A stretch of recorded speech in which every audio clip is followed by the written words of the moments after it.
Tikman na natin guys. At syempre ang sarap.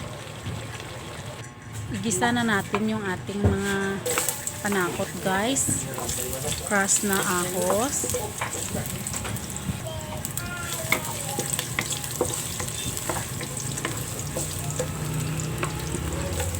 Slice na bombay.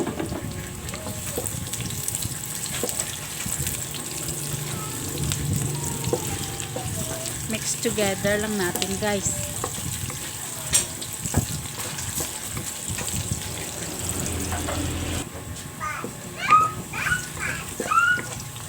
Hintayin lang natin na mag brown ng konti guys. Okay na guys, ilagay ko ng ating pork.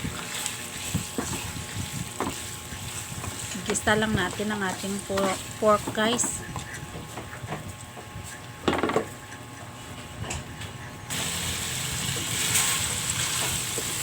Yan guys, hanggang magkunting brown din yung ating pork.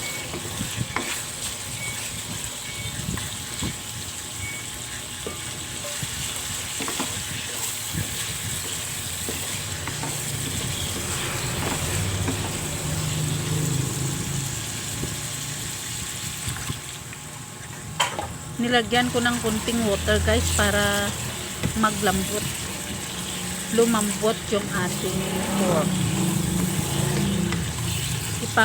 Evaporate din natin yan.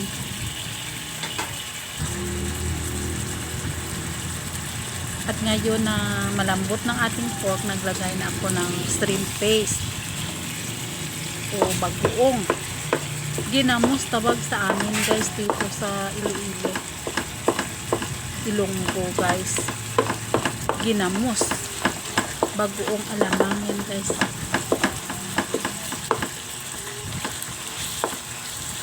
Ayan guys.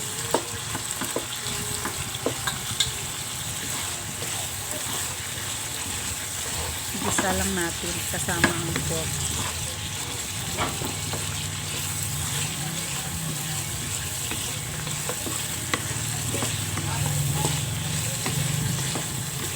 Yun yung amin bagoong dito guys sa Iloilo. Yung bagoong alamang o ginamos. Gusto ko rin yung bagoong na isda, pero hindi masyadong uso dito sa amin. Kapag may nakita ako na bagoong isda, bibili din ako. Ngayon, okra. Igisa din natin yung ating okra guys.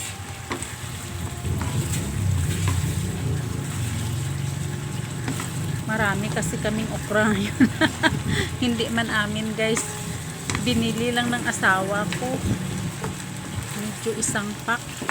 Yung iba na steam ko na. Ngayon gawin nating adobo guys.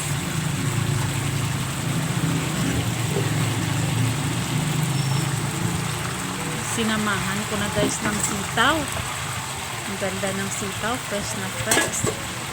Binili din niya ng asawa ko guys. Isang pack din na isang malalaking tawag nito sa akin. Na adobo ko na rin yung isa kahapon.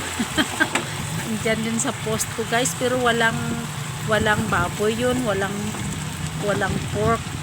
Ngayon, naisipan ko na mag-adobo kasama ang okra. So, binilhan ko ng 1/2 kilo na pork para may lasa-lasa din guys. Para may lasa-lasa din. Pero masarap din kahapon yung adobo ko guys na walang pork. Ginamos lang guys, bagoong, sarap-sarap. Pero sayang naman yung aming okra at saka yung aming sitaw. Ang ganda pa naman, ang fresh. So binilahan ng pork para adobong sitaw at saka okra ngayon guys yung ating niluluto. Yan guys, hindi ko lang din cut yung aking okra para hindi masyadong ano guys, slimy.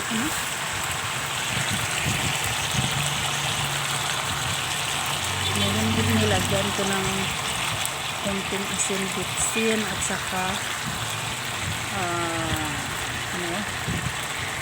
soy ano to? Oyster sauce guys. At saka soy sauce. Pampasarap din yan sa adobong sitaw at okra. Mix together lang natin guys.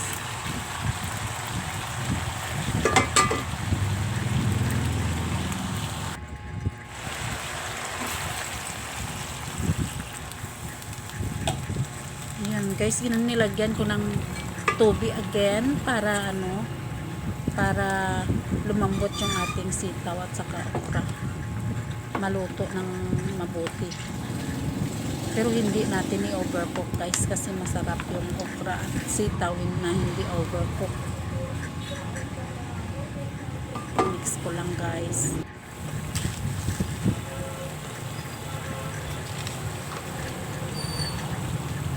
At nilagyan ng guys, nalagyan ko na ng suka guys. Pinaluto ko ng mabuti yung suka, yung mabango ng amoy, at saka nilagyan ng sugar para pampalbalance sa lasa. Mas masarap kasi guys kung yung kanyang sukang lutong-luto, yung kanyang suka.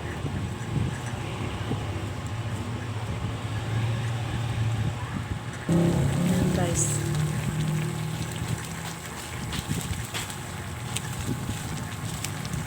Dinagdagan pa ng seasoning granules, dagdag pampalasa kasi konti lang naman yung asin ko guys. Yan guys, luto ng ating okra and sitaw adobo, ready to serve guys. Thank you for watching. God bless everyone.